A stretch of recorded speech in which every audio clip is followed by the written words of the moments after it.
Filisius. Filisius. Iya bener iya. Biasa guys. Oke. Priestley, gimana awalnya bisa akhirnya terpilih menjadi karakter ini selain dari ceritanya Pak Agus tadi ya? Kalau memang sebenarnya udah mau bikin project jauh-jauh hari dengan Priestley. Oke, halo semuanya. Selamat sore. Makasih Kak. Tapi kalau ditanya gimana akhirnya bisa tergabung, sejujurnya kalau ditanya daripada dibandingkan case yang lain, ini adalah peran yang lumayan susah untuk aku ya. Karena pada saat itu aku tidak mengenal drama Korea. Tapi di sini Sarah harus anyong, opa, dan lagi-lagi betul aku banyak banget dapat bantuan dari Kak Jojo. Lagi-lagi. Kenapa tuh? Karena untuk penyebutannya dan lain-lain aku nanya sama Kak Jojo. Kebetulan justru dia lebih familiar dengan bahasa-bahasa Korea. Iya, untuk Korea. Jojo emang orang Korea? Oh, iya. Jojo Museo namanya. Jojo Museo. Iya, jadi kalau untuk karakter sendiri, untuk menjadi karakter Sarah bertolak belakang sama Priestley, karena sebenarnya kalau Priestley udah biasa ngeliat yang kayak gitu, tapi kalau Sarah ini penakut, terus juga apa-apa tuh kayak heboh sendiri gitu ya. Tapi gitu untuk menjadi karakter Sarah dan mengenal tentang Korea itu lumayan susah. Aku sampai nanya beberapa kali sama Kak Jo, nonton apa ya, terus penyebutannya kayak gimana. Priestley salah, nyebutnya tuh bukan kayak gitu, kayak hyung dan lain-lain. Itu diajarin sama Kak Jojo pada saat reading gitu. Oh gitu, tepuk tangannya jadi buat Jojo Mbak Priestley nih. Kak Jojo. Oke, berarti belajar bahasa Koreanya dari Jojo ya. Jojo. Oke, nanti kita kulik lebih jauh. Berarti ketahuan dong di sini honornya paling gede siapa? Jojo. Icebreaker. Tikus juga. Bahasa Korea juga. Gimik aja berarti ya, perannya di belakang-belakang tuh gimik sebenarnya, tapi padahal paling besar. Oke, Priestley, karena justru kamu nih justru terbiasa kan ngelihat yang gini-gini. Nah, ketika syuting nih, macem-macem dong yang kamu lihat, bukan kutukan 9 setan lagi. 90 setan kamu lihat nih kayaknya. Iya, justru aku kira setelah 3 tahun belum tayang, hampir 3 tahun belum tayang, aku kira setannya nambah. Udah bukan 9 lagi. Iya, nggak usah ya. Tapi memang kalau ditanya tentang apa yang aku lihat, memang biasanya sebelum maghrib atau mendekati maghrib kita tuh ngobrol antara aku sama tim, sama kru dan semuanya. Kita ngobrol kayak, ini aman gak ya di sini kita take-nya di scene ini, di lokasinya tuh di titik ini gitu. Dan aku juga sebelumnya sudah pernah syuting langsung di sana, sudah pernah nginep juga di sana. Jadi memang adanya komunikasi antara aku sama mereka. Tapi yang aku gak nyangka adalah badan yang dipilih untuk komunikasi itu malah badannya Fadlan lagi-lagi. Oh, karena beneran. Jadi pada saat syuting yang megangin Fadlan itu bukan 1-2 orang. Kalau kamu ingat, yang megangin itu 6 sampai lebih. Megang nih maksudnya apa nih? Dia tuh agak nangis dan teriak-teriak. Jadi kayak dia ngerasa badannya panas dan lain-lain, dan itu pada megangin rame-rame. Dan kita tuh kayak, masa iya harus serame ini yang megang gitu. Karena memang kita nggak bisa nge-handle itu gitu. Dan bukan cuma dari aku atau bantuan tim untuk mengeluarkan dan komunikasi, tapi kita memanggil orang asli sana ya Pak ya. Orang asli sana yang paham untuk komunikasi, ada apa nih, kenapa sampai seperti itu gitu. Jadi kalau dibilang kutukan 9 setan, kayaknya memang sebagai pemain sempat kita dikutuk kayaknya. Dan kutukannya itu tersalurkannya via Fadlan. Gak ngomong, ini berdasarkan cerita Kak Fadlan, maaf ya Kak Fadlan. Oke, tepuk tangan sekali lagi dong untuk Priestley. Mari kita ke Jojo Suherman. Halo Mas Jo. Halo. Apa kabarnya? Baik. Jadi pengalaman syutingnya gimana? Selain menjadi guru bahasa Korea dan juga icebreaker. Ngomongnya pakai bahasa Korea ya? Oh, enggak, sebenarnya yang Priestley nggak tahu, saya juga nggak ngarang gitu sebenarnya. Jadi dikadang-kadangin. Iya. Ya apa namanya, industri film ya, sikut-sikutan ya biasanya. Jadi saya sesat-sesatin bahas. Nggak sih, waktu itu kebetulan memang karakter Priestley itu maksudnya aku kenal teman-teman yang suka drama Korea gitu. Nah, penyebutannya tidak harus benar seperti orang Korea, tapi senangkapnya aja gitu. Jadi tetap lidah Indonesia dan Frisly berhasil memainkan itu dengan baik gitu. Oke, berarti sebenarnya belajar lagi dari orang lain gitu ya, Jojonya juga untuk bahasa Korea ngajarin. Iya, benar. Ngambil, oh iya ya, kayak si ini kayak si itunya tuh dari teman-teman yang suka nonton drakor. Gitu. Dulu sih Kak Jojo belajar dari pacarnya ya, Kak Clay, sekarang jadi istrinya. Oh iya, benar ya. Oh, jadi banyak yang bantu kamu secara nggak langsung. Makanya ya, Kak, sejujurnya honorku tuh potongannya besar. Oh iya, dipotong Kak Jojo, dipotong isinya Kak Jojo, ya kan? Kak Jo, Ya. ini kan proses syutingnya panjang. Dari semua proses syuting yang panjang ini, momen apa yang paling kamu ingat? Mau Aduh. yang lucu kah, horor kah, nyebelin kah, apa tuh? Banyak banget Jojo. Hari pertama aja kita tuh udah lihat noni-noni jalan sore-sore. Serius? Iya, iya bener ya. Iya. Noni-noni yang kayak tadi itu.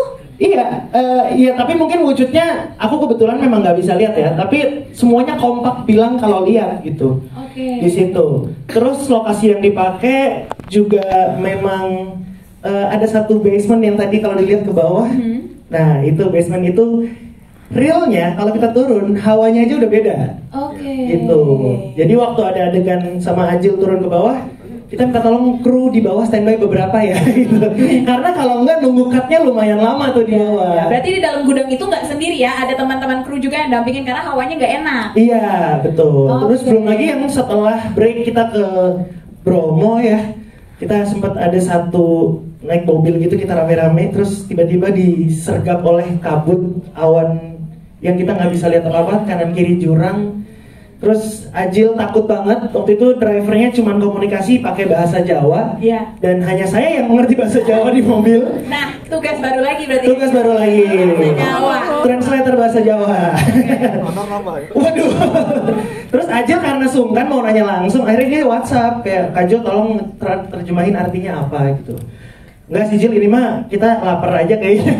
Artinya saya mau makan gitu. Ya banyak banget momen-momen yang memorable sepanjang syuting gitu. Oke, tapi kalau yang horor-horor selain kejadian sama Kak Fadlan tadi ada lagi nggak? Ada, tapi nggak tahu Ajil inget apa enggak ya? Oke. Ingat nggak Jil waktu kita syuting satu shot panjang dalam rumah?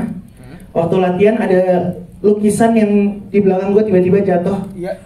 Itu padahal jadi lukisannya memang dari orang art, tapi lukisannya itu digantung di kayu yang arahnya ke atas dan di urat apa sih namanya di itulah. Ikat-ikat. Ya, digulung gitu. Arahnya ke atas gini harusnya kan nggak bisa jatuh. Itu dong, dia. tertutup ya. Tiba-tiba jatuh. Oke.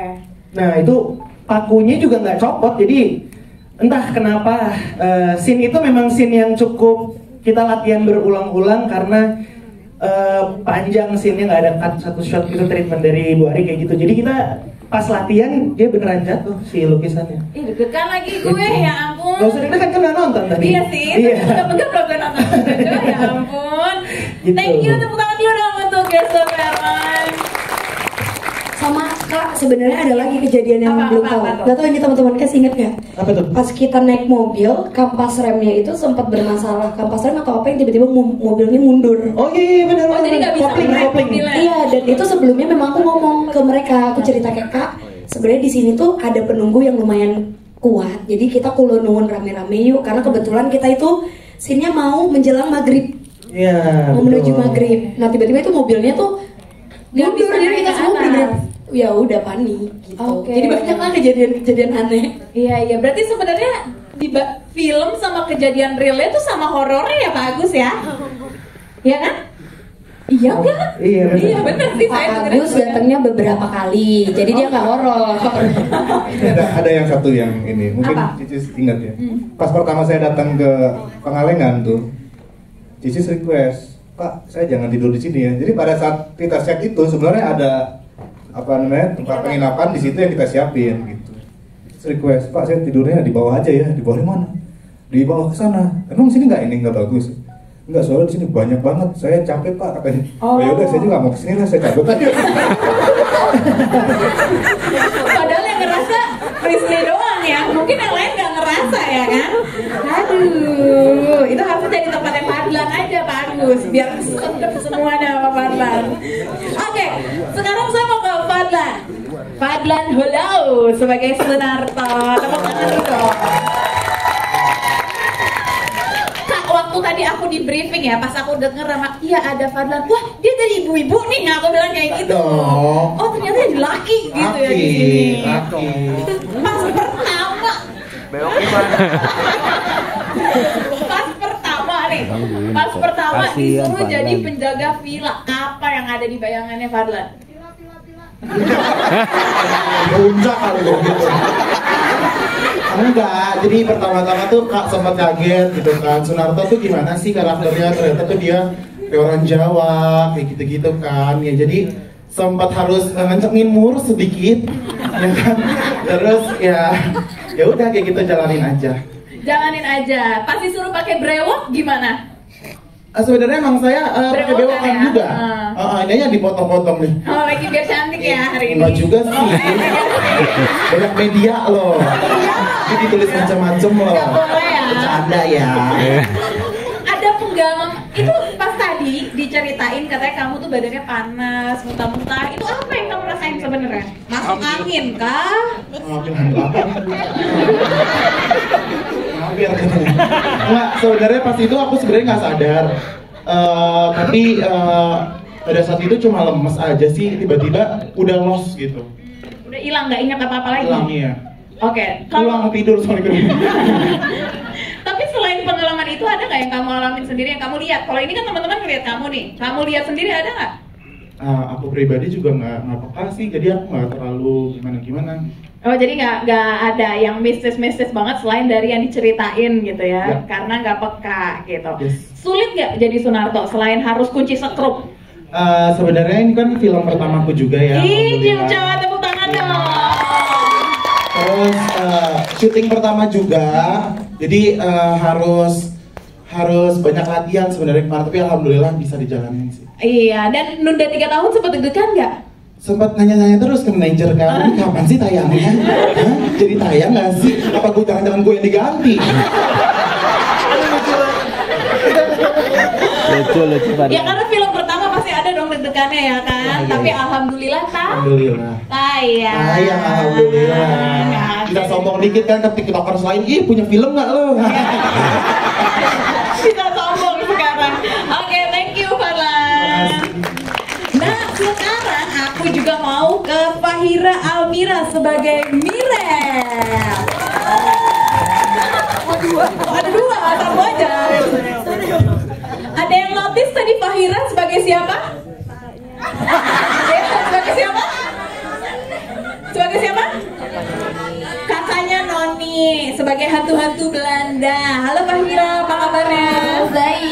Baik. Kan kamu di sini nih sebagai Noni ya, hantu-hantuan yang tadi. Betul. Gimana? Pertama kali pas ditawarin kamu jadi hantu ya di film ini gitu kan? Ada peran aslinya, tapi habis itu kamu jadi hantu mati. Gimana kamu? Pertamanya sih ya, aduh jadi hantu. Karena aku sejujurnya rada takut dengan yang mistis-mistis, tapi seneng gitu loh. Jadi ya udah deh, mau cobain gitu. Iya mau cobain gitu ya, tapi walaupun takut sebenarnya. Sebenarnya takut, tapi ya kita belajar gitu. Ada kesulitan nggak sih untuk acting sama teman-teman di sini yang udah jam terbangnya tinggi banget nih? Sebenarnya lebih kalau ke mereka kan aku lebih nakut-nakutin, jadi nggak, alhamdulillah sih kalau nakutin nggak sulit ya, karena kan nakutin doang gitu loh jadi hantunya, jadi nggak seberapa sulit. Nggak seberapa sulit ya, karena memang dialognya juga tadi nggak begitu panjang ya, lebih banyak main sama Noni dan sebagainya. Jadi kesulitan terbesarnya apa dong untuk kamu Fahira? Sebenarnya kesulitan terbesarnya tuh di make up setannya ya. Jadi lateksnya tuh. Jadi ngebersihinnya tuh kalau malam aku bisa setengah jam sampai 1 jam sendiri. Kalau mereka udah balik, aku baliknya jam 3 malam. Karena ngebersihin lateks aja, make upnya aja. Shootnya rata-rata aku malam. Jadi kamu selalu kru-call malam gitu ya? Tapi dari pagi sampai malam. Dari pagi sampai malam jadi setan, terus malam baru bersih. Ya ampun, ini perdana nggak sih untuk kamu di genre horor? Kalau film ini pertama, tapi aku ada film lagi udah tayang duluan. Oh udah tayang horor juga, iya. Horor juga. Tapi kalau syuting ini perdana Iya, sebenarnya. perdana film ini. Oke, Nagi nggak sih nonton film horor? Apa main film horor? Seru sih Nagi sih. Ya. Iya. Mau jadi setan lagi apa pemeran asli? Pemeran aja deh. Pemeran Capek aja. jadi setan.